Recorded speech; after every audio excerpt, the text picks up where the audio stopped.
Interviews ఆన్లైన్లో కూడా conduct చేస్తుంటారు, ఆన్ కాల్లో కూడా వాళ్ళు ఇంటర్వ్యూస్ అటెండ్ అవుతుంటారు. ఆ టైంలో చాలామంది ఇంగ్లీష్ రాకనో లేకపోతే నాలెడ్జ్ లేకనో వేరే వాళ్ళతో మాట్లాడించడము, ఆల్టర్నేటివ్ థింగ్స్ చూస్తూ ఉంటారు. అది కంప్లీట్గా ఇల్లీగల్. చాలా మంది ఫేక్ సర్టిఫికేట్స్ కూడా పెడుతూ ఉన్నారు కదా. జరుగుతాయి మేడం, అలాంటివి కూడా కొన్ని జరుగుతుండొచ్చు. ఒక రిటర్న్ టెస్ట్ పాస్ అయిన తర్వాత గ్రూప్ డిస్కషన్ అయిన తర్వాత డైరెక్ట్గా ఇంటర్వ్యూ అనేది ఉంటుంది. సో ఆ ఇంటర్వ్యూని ఎలా ఫేస్ చేయాలి, ఏముంటాయి అందులో? ఇంటర్వ్యూస్లో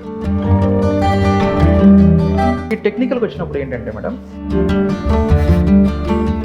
చాలా వరకు మనం వింటాం సాఫ్ట్వేర్ ఐటీ కంపెనీస్లో కూడా పాలిటిక్స్ ఎక్కువ జరుగుతూ ఉంటాయి. ప్రతి ఇండస్ట్రీలో ఉన్నట్టుగానే ఇందులో కూడా కొంత ఉంటుంది.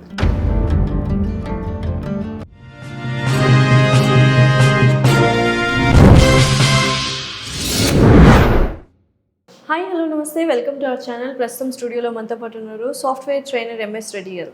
నమస్కారం ఎంఎస్ రెడ్డి గారు. నమస్తే మేడం. ఎలా ఉన్నారు? చాలా బాగున్నాను మేడం, మీరు ఎలా ఉన్నారు? నేను కూడా చాలా బాగున్నాను. సో ప్రీవియస్గా మనం సాఫ్ట్వేర్ ఎంప్లాయీస్ గురించి అండ్ ఫ్రెషర్స్ గురించి చాలా వీడియోస్ చేసాం, కోర్సుల గురించి చాలా బాగా వెళ్ళాయి. చాలా డౌట్స్ కూడా చాలా మంది వ్యక్తం చేశారు కామెంట్స్ రూపంలో. ఆ కామెంట్స్ రూపంలో ఉన్న క్వశ్చన్స్ నేను ఇవాళ అడగబోతున్నాను. సో ఇప్పుడు చాలా వరకు ఇంటర్వ్యూస్ ఆన్లైన్లో కూడా కండక్ట్ చేస్తుంటారు, ఆన్ కాల్లో కూడా వాళ్ళు ఇంటర్వ్యూస్ అటెండ్ అవుతుంటారు. ఆ టైంలో చాలామంది ఇంగ్లీష్ రాకనో లేకపోతే నాలెడ్జ్ లేకనో వేరే వాళ్ళతో మాట్లాడించడము, ఆల్టర్నేటివ్ థింగ్స్ చూస్తూ ఉంటారు. అది ఎంతవరకు కరెక్ట్? అలా చేసిన తర్వాత నెక్స్ట్ రియాలిటీలోకి వచ్చిన తర్వాత, జాబ్ వచ్చిన తర్వాత ఎటువంటి ప్రాబ్లమ్స్ ఫేస్ చేస్తారు? ఫస్ట్ థింగ్ ఏంటంటే అది కంప్లీట్గా illegal and unethical. Okay, so రెండు అది అనమాట. సో అది ఆ పని చేయకూడదు ఫస్ట్ థింగ్. కాకపోతే ఏంటంటే వీళ్ళు చేసే వాళ్ళు ఎలాంటి వాళ్ళు ఉండొచ్చు అంటే, మీరు అన్నట్టుగా వాళ్ళకి సబ్జెక్ట్ లేదనేటువంటి ఫీలింగ్లోనో ఏదో షార్ట్కట్లో వెళ్ళిపోతాం, మేము అక్కడికి లోపలికి వెళ్ళిపోతాం అనేటువంటి ఒక చిన్న భ్రమలో ఉంటారు. ఓకే, అలా వెళ్ళిపోయిన వాళ్ళు ఏం చేస్తారంటే, లోపలికి ఫర్ ఎగ్జాంపుల్ వెళ్ళారనుకుందాం, అలా వెళ్తే మీకు ఇంటర్వ్యూ అంటే ఏంటంటే మేడం, మీ దగ్గర స్కిల్ ఉందో లేదో చెక్ చేసుకోవడమే కదా. ఇప్పుడు నిన్న స్కిల్ ఉందో లేదో చెక్ చేశారు. మీరు చేసిన తర్వాత మీకు స్కిల్లే లేదు, మీరు ఎవరితోనో చేయించారు. ఓకే, మీరు వెళ్ళి వర్క్ ఎలా చేస్తారు? కరెక్ట్, ఆబ్వియస్లీ చేయలేరు. చేయలేనప్పుడు ఏమవుతారు, మళ్ళీ మీరు వెనక్కి వచ్చేస్తారు. ఇది ఫస్ట్ థింగ్. సెకండ్ థింగ్ ఏంటంటే, ఈ చీటింగ్ దొరికిపోయారనుకోండి, ఓకే, ఎలాగైనా జాబ్ పోతుంది. అది కూడా. రెండవది ఏంటంటే, వాళ్ళు కూడా ఇప్పుడు చాలా తెలివిగానే ఉన్నారు. ఇప్పుడు ఏంటంటే ఇవన్నీ చూసి వాళ్ళు కూడా ఇమ్మీడియట్గా ఈజీగా క్యాచ్ చేస్తున్నారు. నేనేమంటానంటే, ఎప్పుడైనా సరే మనం ఓన్గా ఎంత నేర్చుకున్నామో అంత ప్రజెంట్ చేయండి. సే ఫర్ ఎగ్జాంపుల్ ఒక టెక్నాలజీ ఉందనుకుంటే, టెక్నాలజీలో మనకు బేసిక్ అడ్వాన్స్ లెవెల్ ఉంటాయి. మీరు బేసిక్ లెవెల్ నేర్చుకున్నా సరే, మీరు సిన్సియర్గా బేసిక్ లెవెల్ అయినా సరే ఆ ఇంటర్వ్యూలో ఆన్సర్ చేసినా కూడా కొన్ని కంపెనీస్ మీకు ఛాన్సెస్ ఇస్తాయి. లేదనుకుని మీరు ఏదో తప్పుడు దారిలో వెళ్తే అక్కడికి వెళ్ళిన తర్వాత మళ్ళీ వెనక్కి రావడం కావచ్చు, లేదా దొరికిపోవడం కావచ్చు జరుగుతుంది. చాలా మంది ఫేక్ సర్టిఫికేట్స్ కూడా పెడుతూ ఉన్నారు కదా. ఫేక్ సర్టిఫికేట్స్ పెట్టి ఇంత ఎక్స్పీరియన్స్ ఉంది అంటున్నారు. సో అది ఎలా సాధ్యమవుతుంది? అలా జరుగుతూ ఉన్నాయని విన్నాను, మరి అది ఎంతవరకు నిజం? జరుగుతాయి మేడం, అలాంటివి కూడా కొన్ని జరుగుతుండొచ్చు. ఒకటి ఏంటంటే మేడం, ప్రతిదానికి కూడా హ్యూమన్ బ్రెయిన్ ఏంటంటే ఏదో ఒక షార్ట్ కట్ వెతుక్కోవడం అనేది జనరల్గా జరుగుతున్న విషయం. నేను ఇది అచీవ్ చేయలేకపోయాను కాబట్టి నేను ఇంకేదో దారిలో వెళ్తాను అనేసి హ్యూమన్ నేచర్ అది. అలా ట్రై చేస్తారు, అలా చాలా ట్రై చేస్తూ ఉంటారు. ఓకే, మనం వింటున్న కామన్ వర్డ్ కూడా అదే, ఏంటంటే ఫేక్ ఫేక్ ఫేక్ అంటారు. ఆ ఫేక్ సర్టిఫికేట్ కావచ్చు, ఫేక్ ఎక్స్పీరియన్స్ అన్న. ఎక్స్పీరియన్స్ ఉంది అంటే వాళ్ళు ఏమడుగుతారు, మీరు ఎక్స్పీరియన్స్ ఉన్నట్టుగా మీకు డాక్యుమెంటేషన్ చూపించమని అడుగుతారు. అప్పుడు కొన్ని కన్సల్టెన్సీస్ అలాంటి వాళ్ళు ఏం చేస్తారంటే, వీళ్ళు కొంత వాళ్ళు డాక్యుమెంట్ లాగా ఫేక్ లాగా క్రియేట్ చేస్తారు. కాకపోతే అది కూడా ఇప్పుడు జరగదు. ఎందుకంటే మేడం, ఇప్పుడు పిఎఫ్ లాంటివి కూడా ఓపెన్ చేసి చూపిస్తున్నారు. మీ పిఎఫ్ ఓపెన్ చేసి, ఓకే, మీ డైరెక్ట్గా గవర్నమెంట్ సైట్లో చేసి మీరు ఓపెన్ చేసి చూపించమని అడుగుతున్నారు. ఓకే, సో చాలా రకాలుగా ఉన్నాయి. ఏంటంటే ఫేక్ ఎప్పటికి కూడా నేను ఎంకరేజ్ చేయను. రీజన్ ఏంటంటే మేడం, దానివల్ల టెన్షన్ అనవసరంగా. నేనేమంటానంటే, మీరు ఏ టెక్నాలజీ చూస్ చేసుకోవాలంటే, మీకు ఫ్రెషర్గా మీకు కెరీర్ గ్యాప్ ఉన్నా సరే మీకు ఫ్రెషర్గా జాబ్ లేనికి వస్తాయి. అది చూసుకోండి, దాని ప్రకారం వెళ్ళండి, అప్పుడు బాగుంటుంది. మార్కెట్లో జరుగుతుంది కదా సార్, మరి ఇలాంటివన్నీ జరుగుతున్నాయి కదా, మీరు ఏవైతే వద్దంటున్నారో అవి కూడా జరుగుతున్నాయి కదా అంటే, yes, there may be way, another way ఉండొచ్చు. వాళ్ళు చేస్తుండొచ్చు, వాళ్ళు చేస్తున్నారు కదా మనం అదే ఫాలో అవ్వాలని ఏం లేదు. సో ఇప్పుడు కొన్ని సాఫ్ట్వేర్ కంపెనీస్ వాక్-ఇన్ ఇంటర్వ్యూస్ పెడుతూ ఉంటారు. సో చాలా మంది ఎంటర్ అవుతుంటారు. అందులో ఒక స్టెప్ ఏంటంటే గ్రూప్ డిస్కషన్స్ ఉంటాయి. సో గ్రూప్ డిస్కషన్స్ లో మనం ఎలా పార్టిసిపేట్ చేయాలి, ఎలా వాళ్ళకి మేము యాక్టివ్గా ఉన్నామని ప్రూవ్ చేసుకోవాలి? సింపుల్గా ఏంటంటే మేడం, కాన్సెప్ట్ ఏదైనా సరే జీడీ జరుగుతున్నప్పుడు, ఓకే, సో రెండు రకాలుగా చెప్పాలి. ఒకటి అంటే అవసరాన్ని బట్టి, ఓకే, చెప్పాలి. రెండోది, మీరు ఏదో దానికి స్టిక్ ఆన్ అయ్యారనుకోండి, ఒక దాని గురించి స్టిక్ ఆన్ అవుతే దాంట్లో ప్రోస్ అండ్ కాన్స్ ఏవైతే ఉన్నాయో ఆ ప్రోస్ మీరు చెప్పగలగాలి. ఒకటి. రెండోది ఏంటంటే, మీకు కొంత బేసిక్ కమ్యూనికేషన్ తెలిసి ఉండాలి. ఆ పక్కన వాళ్ళు ఏం మాట్లాడుతున్నారో మీకు అర్థం అవ్వాలి. ఓకే, ఆ పక్కన వాళ్ళు మీకు ఏం అర్థం అవ్వాలి. అర్థమైన తర్వాత మీరు క్లియర్ కట్గా ఏం చెప్పాలనుకున్నారో ఒకటి పాయింట్ మీద స్టిక్ అవ్వాలి. వాళ్ళు ఏం చూస్తారంటే మీకు సబ్జెక్ట్ ఎంత ఉందని చూడరు, మీ కమ్యూనికేషన్ ఏంటని చూస్తారు. జీడీలో జరిగేది ఏంటంటే మేడం, మీ సబ్జెక్ట్ కాదు, మీకు కమ్యూనికేషన్ స్కిల్స్ ఎంతవరకు ఉంది, తర్వాత మీరు ఎంతమందిని అబ్జర్వ్ చేస్తున్నారు, కమ్యూనికేట్ చేసినప్పుడు మీ గ్రూప్ ఉంటుంది, ఆ గ్రూప్ని ఎంత చేస్తున్నారు, ఇలాంటి థింగ్స్ మాత్రం చెక్ చేసుకోవడం తప్ప. సే ఫర్ ఎగ్జాంపుల్ ఇంకొకటి కూడా చెప్తాను మీకు, tell me about your self అని ఒక క్వశ్చన్ ఉంటుంది ప్రతి ఇంటర్వ్యూలోనూ. టెల్ మీ అబౌట్, మనం చెప్పేటువంటి ఏమైతే ఉంటుందో సోది అంతా వాళ్ళకి అక్కర్లేదు. వాళ్ళకి ఏంటంటే వాళ్ళ పాయింట్ ఏంటంటే, ఎవరైనా సరే ఇంటర్వ్యూ ఏం చూస్తారంటే ఆ 1 minute వీళ్ళు ఎలా మాట్లాడగలుగుతున్నారు అనేది చాలా ఇంపార్టెంట్, సింపుల్గా. అలాగే జీడీలో కూడా అంటే ఏంటంటే క్యాండిడేట్ యొక్క ఒకవేళ టాపిక్ మీద ఎంతవరకు కమాండ్ ఉందనేది చూసుకున్నా కూడా మెయిన్గా అది పెడుతున్నది ఏంటంటే కమ్యూనికేషన్ కోసం చూస్తున్నారు. Okay, so tell me about your self అన్నప్పుడు ఎలా ప్రెజెంట్ చేయాలి, అసలు ఏం చెప్పాలి, రెజ్యూమ్లో ఉన్నవి చెప్పాలా, లేనివి చెప్పాలా, ఏంటి? ఎస్ మేడం, ఇప్పుడు ఏంటంటే ఫ్రెషర్కి ఒకలా ఉంటుంది, ఎక్స్పీరియన్స్ వాళ్ళకి ఒకలా ఉంటుంది. ఓకే, ఫ్రెషర్కి కూడా ఏంటంటే మనకు ఫస్ట్ ఎడ్యుకేషన్ గురించి మనం చెప్పుకోవాలి. మనం ఏం ఎడ్యుకేషన్ మనకి ఏది ఉంది అంటే మాస్టర్స్ కావచ్చు, బ్యాచిలర్స్ కావచ్చు, మీకు ఏముందో అది చెప్పుకోవాలి. ఓకే, ఆ తర్వాత మీకు కొన్ని ఏంటంటే మీరు అచీవ్ చేసి ఉంటారు ఏదన్నా, మేబీ కాలేజ్ లెవెల్లో ఏదైనా సరే కాంపిటీషన్స్ కానీ ఇంకేదైనా సరే ఉంటే వాటిని కూడా మీరు ప్రజెంట్ చేసుకోవచ్చు, చెప్పుకోవచ్చు మీరు. ఓకే, అంతే తప్ప మన ఫ్యామిలీ గురించో ఇంకొక దాని గురించో లేదంటే వాటి గురించి ఎక్కువగా వాళ్ళకి అక్కర్లేదు. అంటే ఈ టెల్ మీ అబౌట్ యువర్ సెల్ఫ్లో ఉన్నటువంటి మెయిన్ లాజిక్ ఏంటంటే మేడం, మీరు ఈ రోల్కి అంటే ఈ జాబ్కి మీరు సూట్ అవుతారా లేదా అని మిమ్మల్ని మీరు ప్రజెంట్ చేసుకోవాలి. అంటే ఇప్పుడు యాంకరింగ్ అని అనుకోండి, యాంకరింగ్కి నేను సూట్ అవుతాను అంటే నేను కమ్యూనికేషన్ చాలా బాగుంది, నేను స్మైల్ మెయింటైన్ చేస్తున్నాను, ఇంకేదో యాక్టివ్గా ఉంటాను, ఇంకొక ఏదో చెప్పుకోవాల్సి ఉంటే అవి చెప్పుకోవాలి. అలాగే ఐటీలో కూడా ఏంటంటే నేను ఇలా కమ్యూనికేట్ చేయలేను, ఎందుకంటే నాకు కొంచెం ప్రాబ్లమ్ సాల్వింగ్ స్కిల్స్ ఉంటాయి కొన్ని.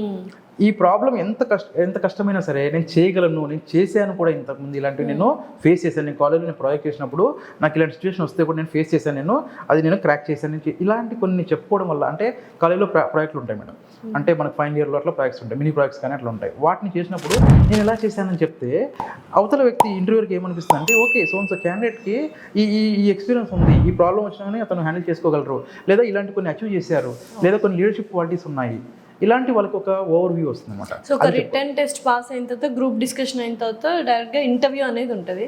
సో ఇంటర్వ్యూని ఎలా ఫేస్ చేయాలి, ఏముంటాయి అందులో అసలు? ఇంటర్వ్యూస్లో టెక్నికల్ ఉంటాయి అనుకోండి, ఫర్ ఎగ్జాంపుల్ టెక్నికల్.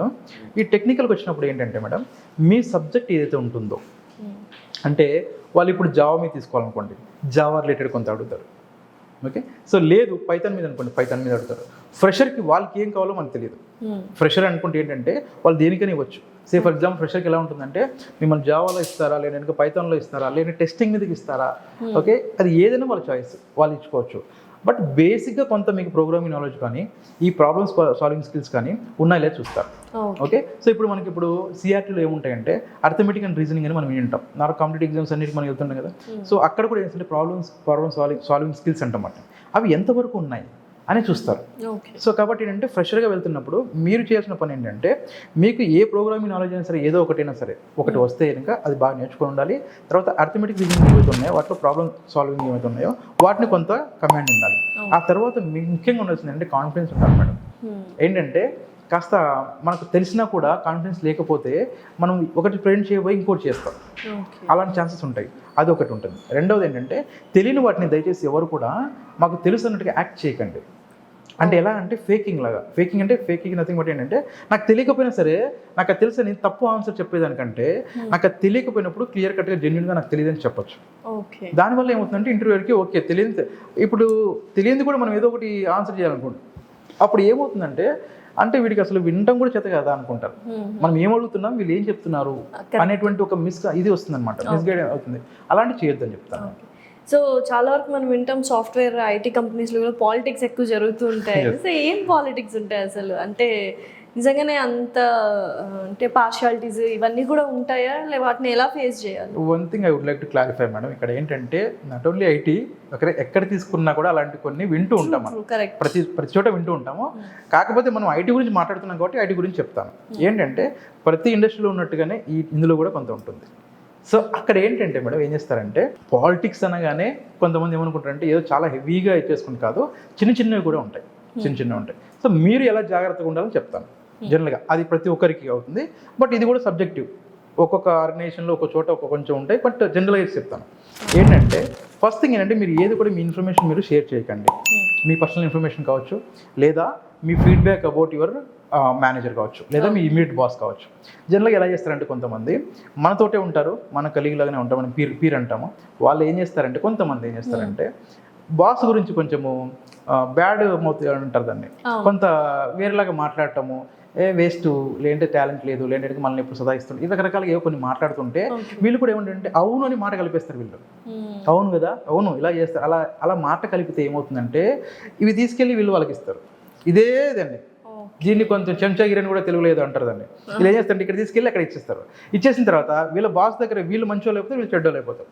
ఇలాంటి కొన్ని చిన్న చిన్నవి ఒకటి. రెండవది ఏంటంటే బాస్ ఏదైనా సరే మనకు చెప్తున్నప్పుడు ఓకే, మన లోపల బాధ ఎంతనో ఉండండి, వర్క్ ఎంతనో ఉండండి, మనం బయటికి మాత్రం అది కనిపించకుండా బాస్ చెప్పినప్పుడు బాస్ కోసం మనం పని చేయాలి. ఫస్ట్ థింగ్, ఎప్పుడైతే మీరు బాస్ కోసం పనిచేస్తారో మీ పాలిటిక్స్ ఎవరున్నా సరే మీ బాస్ మిమ్మల్ని చూసుకుంటాడు. అయితే బాస్ దగ్గర కూడా మీరు జెన్యున్గా ఉంటే కొంచెం మంచిది. ఎలా అంటే ఫర్ ఎగ్జాంపుల్ ఏ పొజిషన్లో ఉన్నా సరే వాళ్ళకు కూడా ప్రెజర్ ఉంటుంది. క్లయింట్ దగ్గర నుండి కావచ్చు, వాళ్ళ ఇమీడియట్ బాస్ దగ్గర నుండి ఉంటుంది. వాళ్ళు ఏమంటారంటే నాకు ఈ వర్క్ చేసి ఇవ్వని అడుగుతారు. ఇప్పుడు వీళ్ళు ఏం చేస్తారంటే 8 hours నా టైం అయిపోయిందనో, లేదంటే నేను ఇట్లా చేయను, లేదంటే హెవీ వర్క్ నేను చేయను అని చెప్పేసి కావాలని డిలే చేసుకుంటూ వెళ్ళిపోతే అవతల వ్యక్తి కూడా ఏమనిపిస్తుంది అంటే నేను ఇంత ప్రెజర్లో నాకు ఉన్నప్పుడు, నాకు సపోర్ట్ చేయనప్పుడు నెక్స్ట్ సిచ్యువేషన్ వీళ్ళు కూడా ఎలా సపోర్ట్ చేయాలి. సో అలా ఉంటుంది, గివ్ అండ్ టేక్ పాలసీ లాగా ఉంటుంది. సో అప్పుడు ఏంటంటే ఇలాంటి చిన్న చిన్న వచ్చినా అట్లీస్ట్ వాళ్ళు కొన్ని నమ్మరు. ఇప్పుడు ఎవరైనా ఇలాంటివి జరిగినా కూడా, పాలిటిక్స్ జరిగినా కూడా వాళ్ళు నమ్మరు, మీ మీద నమ్మకం ఉంటుంది వాళ్ళకి. అలా కాకుండా మనమంటే ఏంటో తెలియకుండా మనము అటాచ్డ్ లేకుండా వాళ్ళతోటి కొంచెం ఏదో మన వర్క్లో మనం చేసుకుంటూ ఉంటే ఇలాంటివి వస్తే కనుక ప్రాబ్లం వస్తుంది ఒకటి. రెండవది ఏంటంటే ఏదైనా సరే డాక్యుమెంట్ లాగా, అంటే ఫర్ ఎగ్జాంపుల్ మెయిల్లో మీ వర్క్ కానీ మీది కానీ ఏదైనా సరే ప్రూఫ్ ఉండాలి మీకు, మీరు వర్క్ చేసినట్టుగా.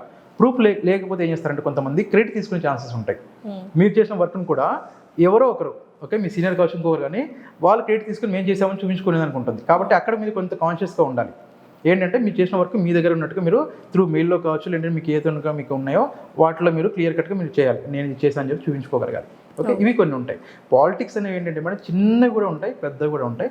కొంచెం ఏంటంటే ఎక్కువగా అవాయిడ్ చేయడం ఏంటంటే అందరితోటి కొంచెం మంచిగా ఉంటే కనుక కొంచెం తగ్గుతాయి. జీరో అయితే ఎప్పుడు చెప్పలేము, ఖచ్చితంగా ఎక్కడో చోట ఉంటాయి. ఇప్పుడు చాలా మంది కాలేజెస్ కానీ పెద్ద పెద్ద యూనివర్సిటీస్ కానీ వాళ్ళు ఆపర్చునిటీస్ కోసం చూస్తున్నారు, స్టూడెంట్స్కి మంచి జాబ్ ఇప్పించాలను, కోర్సెస్ నేర్పించాలను.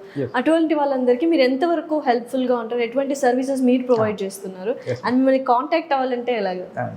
ఇప్పుడు ఏంటంటే కాలేజ్ ఏవైనా సరే, ఎనీ కాలేజ్ అంటే డిగ్రీ కాలేజ్ అంటే BA BCom BSc లాంటి వాళ్ళు కానీ, లేదంటే ఇంజనీరింగ్ లాంటి వాళ్ళు MCA MBA కానీ, ఇంకా ఇలా ఏ కాలేజెస్ అయినా సరే వాళ్ళకి ఏంటంటే ఆ స్టూడెంట్స్కి కొన్ని చోట్ల కొంత కెరీర్ గైడెన్స్ అవసరం ఉంటుంది. వాళ్ళకి కెరీర్ గైడెన్స్ కావాలి. తర్వాత కొంత మోటివేషన్ కూడా అవసరం ఉంటుంది. ఆ తర్వాత కమ్యూనికేషన్ స్కిల్స్ రిలేటెడ్ అవసరం ఉంటుంది.